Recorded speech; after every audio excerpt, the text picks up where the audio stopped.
Yeah. I'm here with Clarence Lee of Spartan Capital. Spartan Capital. Yeah, Spartan Okay. Capital. Clarence, thank you for taking time to see us today. And from here, thank you for coming on board as our partner for the Singapore Strongman Series. We really appreciate that. But I think everybody is willing to know what made you decide on supporting Strongman. Well, I mean, Spartan Capital it hasn't been around for a long time. In fact, it was only established last year. And one of the main purpose of Spartan Capital is to invest into companies that does fitness, health, so on and so forth. So we had our collaboration with Alex Betts last year. It was great, and it was great to be able to play a very small part in towards helping to contribute towards the small fitness community we have in Singapore. And of course, had the opportunity to meet Taufik. We are all part of Cost Nutri as well. Okay. So, I started talking to Taufik, and then I was quite curious as to what strongman community is all about, because I've always watched it on TV. Yeah, we all grew up with that. You watch it on TV and you see those guys from all those big, huge dudes from Eastern European countries and Russia and all those folks lifting stones and stuff. So I started to ask him, what is it all about? And Taufik being huge and like a giant, but he's he came across as someone who's very gentle and down to earth, and he was able to I was able to connect with him and to find out more about what you guys did, and it's not easy, honestly, in Singapore to be an athlete in any field. Most of us, we would have a day job, we need to feed our families, but at the same time we still train hard, and we still compete, and these guys are, like people like Taufik and even yourself, it's not just within Singapore. You guys are making a name on the grand stage, going out there, competing with the very best in the world. So I think, what I can do, or rather what Spartan Capital can do, it's just a very, very small part in towards helping to. We think it's a very big part. Right. Actually. just like like something for the athletes. Just to spur the community and say, hey, there's people actually who wants to help, and so even for myself, I'm not a big dude in any way, but I was telling Taufik, this coming competition, I just want to see how it feels, to compete. You competing? I want to. Once I get my LCL things. Just want to try. Okay, just want to try. good. Yeah. So. But you come from a very diverse sporting background yourself. I mean, I basically stalked you, and we've got bodybuilding and men's physique. We've got dragon boating, karate, Muay Thai. You're a professional golf coach. I mean, you've looked into so many different types of sports. I mean, what drives you, Clarence? You've got that. And that's one thing that a lot of athletes look for, especially. Irrespective of what discipline they do, they're always trying to go that extra mile. But it's easy to go and do one thing and not excel in it, try another thing. But here we have Clarence who's like bang, bang, bang, bang, bang. So that's about you, Check of all trades, master of none. No, a master of quite a few. Check of all trades. Got his IG.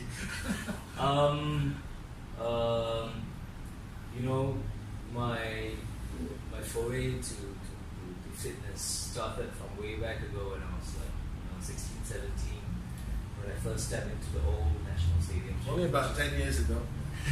Which is like just across the street from where we are now at Live Fitness. The old stadium, the Rusty Duck. That was awesome, actually. We don't have such a feeling anymore. Maybe Yio Chu Kang, we still have that. But back then I met a lot of legends, and as a young kid, you're new. Everybody stepped into the gym wanting to be big, strong, and muscular and all that stuff. But of course, not everybody has that potential to be as good as they want to be.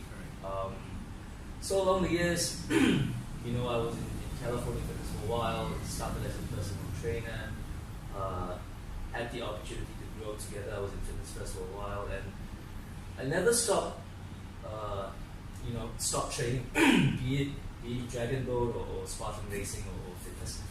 One of the reasons is because of my kid as well. My son is 7 years old this year, and I thought to myself, you know, I was never academically inclined. I wasn't like a smart kid. Otherwise, I'd be a lawyer or a doctor, right? So, but I thought to myself, you know, I shouldn't impose any pressure on my kid to be really smart, you know, like studies and all that stuff. But I thought, if I can be a role model for him in whatever sporting discipline I choose to, and then he sees that, and then he says, hey, you know, if dad can be good on stage, you know, posing and all that nonsense on stage, right, or even dragon boat and Spartan races, then perhaps I can be like him as well. And then I always believe that sports, you know, when you train in something, it builds character, it helps to instill discipline, perseverance. So if you have such values in you as a kid, you can't be that far off. You can't be that lazy. Right. You know, you may not be number one in class for mathematics or English, but you can't be too far behind. Yeah.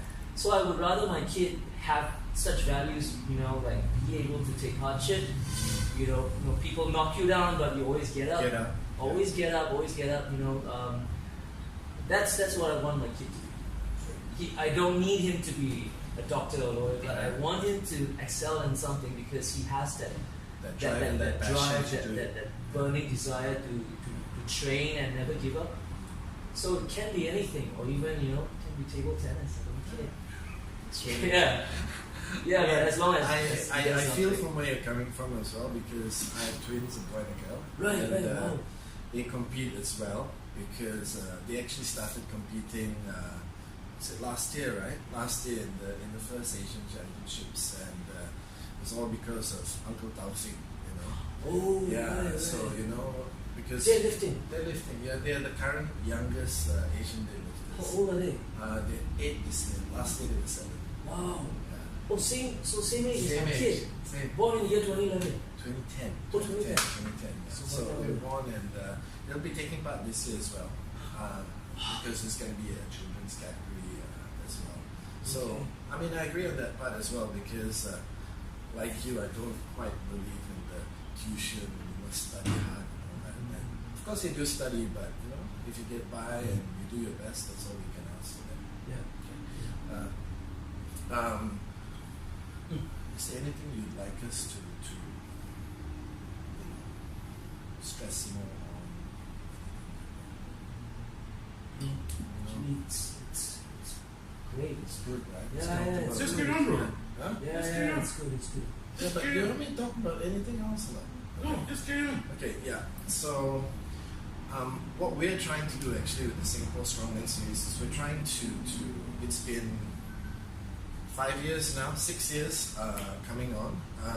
We've run, this will be our 17th competition that we've run in the last 5 years or so, covering Singapore, Malaysia, Philippines, Indonesia, and Brunei.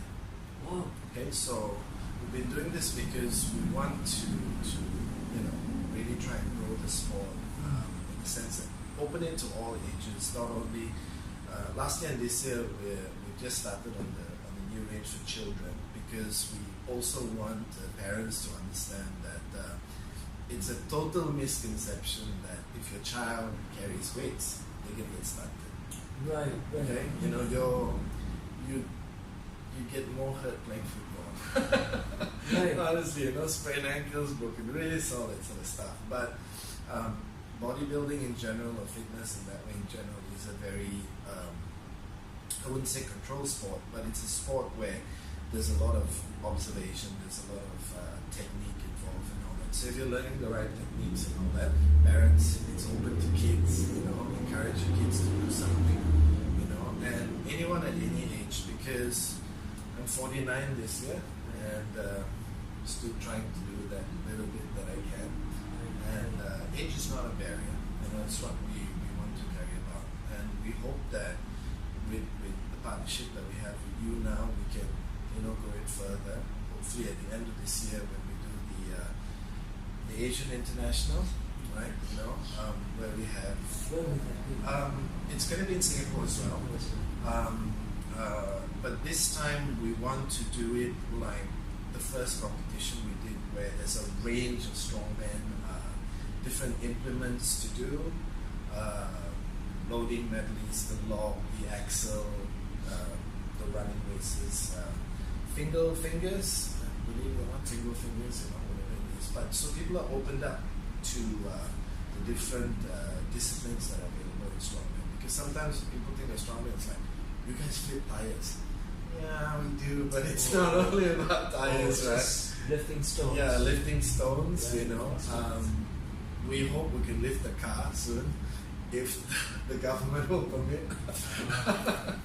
Right. You know? So this will be open to. This is going to be anyone open and to anyone internationally. So most of our competitions are supported by the athletes that we know in Japan, Australia, England. They all fly in for the competitions as well, because it's a recognized strongman competition in Southeast Asia. We're probably the only ones who are spearheading the Asian outlook of strongman here. So we're hoping that it's going to get more traction, you know, and instead of, you know, our dream is basically, we grew up turning on television, watching the Eastern Europeans do strongman. Yes. We want Singaporeans to wake up, turn on the TV and see the Singaporeans doing strongman. Awesome. You know, that's what we really like to do. Nice. Yeah? Yeah. You see Clarence. That'd be nice. Yeah. I mean, now that you are, you know, telling me that kids took part as well, I want to see if I can psych my you can psych it, right? Because it's not about the weight or anything like that. It's just about them doing it. It's you know? And what they got out of it, watching my kids, you know, they were like, wow, I actually did it. And last year we didn't have a children's category. So my boy, who was 7, took part in the under 80s with the rest of the men. Under 80. And my girl, who was like 24 kilos, took part in the ladies under 62s. So we told them it's their choice. Ahmad Taufik basically trained them and gave them the guidance as well. You know, so you see this level of confidence building up in them. Yes. And it transpired into their school. And that's what I saw personally. I was like, I don't need to tell these kids to study anymore. Right. Of course, I do threaten them a bit. I'm like, you don't study, you don't get to play the weights. And they're like, okay. So try and see if your son wants to do it by all means. I will. Yeah. It's just for, you know, a good cause, and more importantly, we want to have, you know, more people on board to look at it. The closing date for registration of the Singapore Strongman Series Asian Deadlift Championships is on the 9th of February at the stroke of midnight. Okay, from the 10th, we won't be taking in any more registrations because it takes us about a month, okay, to prepare the site, get everything, the organization, the medals, the trophies, putting the sponsors together, and we hope to get the support. Clarence, I really thank you for being here with us today. Thank you so much for all that you've done for us, and we look forward to just, you know, working closely with you as well. Let's do that. Thank you. Thank you guys. We'll see you soon again on the Singapore Strongman Series. Remember, 9th February is the closing date, and we'll see you on the 9th of March at the Punggol Marina at Gym Rendezvous. Alright, we'll see you there. See you there. Nice!